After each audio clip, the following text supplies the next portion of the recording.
मंडळी, आपल्या देशातून इंग्रजांना जाऊन 77 वर्ष होऊन गेली। तसा त्यांचा आता आपल्याशी काही संबंध उरलेला नाहीये, पण तरीही ते इंग्लंडमध्ये बसून आपल्या प्रशासनाला पत्र पाठवतात। त्यांनी बांधलेल्या पुलाचं 100 वर्षांचं आयुष्य संपलंय, ते आता वापरू नका, देखभाल दुरुस्तीची आठवण करून देतात। त्यांची जबाबदारी नसतानाही ही सगळी काळजी, हा प्रोफेशनलिझम। दुसऱ्या बाजूला आपले नेते मात्र एकाच पुलाचं 3 वेळा उद्घाटन करण्यात आणि श्रेय आपल्याला कसं मिळेल याच्यासाठी झगडत असतात। जबाबदारी मात्र कुणीच घ्यायला तयार नसतं।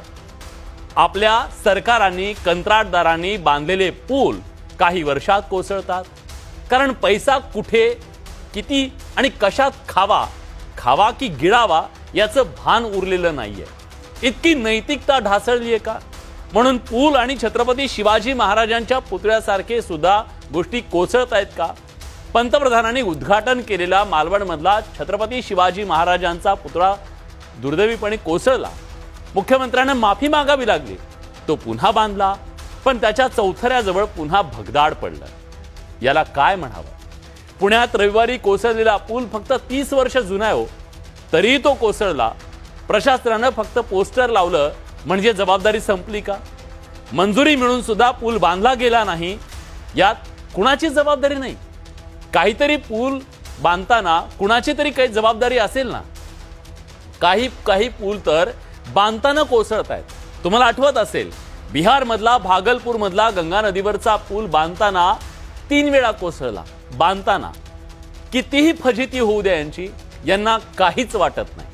आपल्या महाराष्ट्रात सुद्धा समृद्धी महामार्ग मुंबई गोवा महामार्गावरच्या पुलाचे स्लॅब कोसळले, गर्डर कोसळले। हे तर काहीच नाही, बीडच्या आष्टी मतदारसंघात कागदोपत्री पूल दाखवून 10 लाख हडप केले। माध्यमात ही बातमी आली, मग पुलाचं प्रत्यक्ष बांधकाम सुरू झालं। किती चमत्कारिक आहे सगळं। भ्रष्ट व्यवस्थेच्या गर्भात गायब झालेल्या पुलांची संख्या आपल्याला नाही, त्या देवालाच माहिती आहे।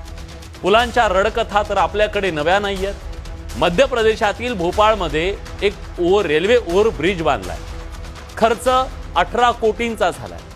तो बांधताना त्याला 90 अंशाचं वळण दिलंय। त्याचा हा फोटो बघा, तुम्हाला शेजारी दिसत असेल। गाडी आली तर थेट खाली गेली पाहिजे अशी ही व्यवस्था आहे। इतका हलगर्जीपणा, पैसे देऊन लोकांच्या जीवाशी खेळ। कसे सामान्य माणूस काही गोष्टी काळानुरूप विसरतो, या गोष्टीचा सगळ्यात जास्त फायदा नेते मंडळी घेत असतात। थोडीशी आठवण करून देतो, 2 ऑगस्ट 2016ला महाडमध्ये सावित्री नदीवरचा जुना पूल कोसळला, 40 लोक मेले। त्यानंतर राज्य